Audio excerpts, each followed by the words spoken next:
रहीम। अस्सलाम वालेकुम वरहमतुल्लाहि वबरकातुहू। मैं आपका मेज़बान सोहेल अकबर शिराज़ी एक नई वीडियो लेकर आपकी खिदमत में हाज़िर हूँ।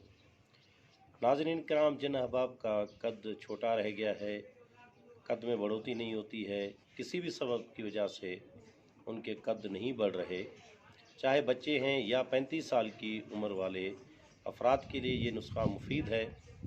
इस नुस्खे के इस्तेमाल करने से न सिर्फ कद बढ़ेगा बल्कि जिस्मानी तौर पर भी क़ुव्वत मुदाफ़ियत भी बढ़ेगी और जिस्मानी ताकत भी आएगी। नाज़रीन किराम, आइए चलते हैं नुस्खे की तरफ। आपने 60 ग्राम इसकन नागोरी लेना है, 100 ग्राम तिल लेने हैं, 200 ग्राम तुख्म कूंज लेना है और 600 ग्राम ऊँट का खुश्क दूध बाज़ार से मिल जाता है, बआसानी ले लें। तमाम अद्वियात को कूट छान कर बारीक सुफ़ूफ बनाएं।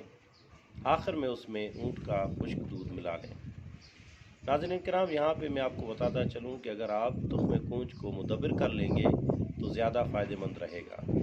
वैसे काफ़ी हकीम साहबान ऐसे ही इस्तेमाल करवाते हैं, लेकिन बेहतर है कि उसको मुदब्बिर किया जाए ताकि उसके मुख्तलिफ़ जो समी असरात होते हैं वो मुदब्बिर करने से ख़त्म हो जाते हैं।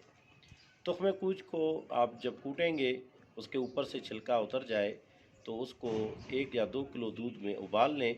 खूब उबाल आने के बाद दूध फेंक दें और तुख्म कूंज को खुश्क करके उसे कूट के सुफ़ूफ बनाएं और फिर इन अद्वियात में शामिल करें। इंशाअल्लाह आप मुसलसल ये नुस्खा इस्तेमाल करने से ज़रूर कद बढ़ेगा। और ख़ुराक के हवाले से इस तरह है कि बच्चे जिनकी उम्र 10 से 11 साल 12 साल है, 16 साल की उम्र तक बच्चों के लिए एक छोटा चाय का चम्मच रोज़ाना पानी या दूध के साथ, और बड़ों के लिए 16 साल से 35 साल के बच्चों के लिए या बड़ों के लिए एक खाने का चम्मच रोज़ाना पानी या दूध के साथ इस्तेमाल कराएं। इंशाअल्लाह कद में बढ़ोतरी होगी।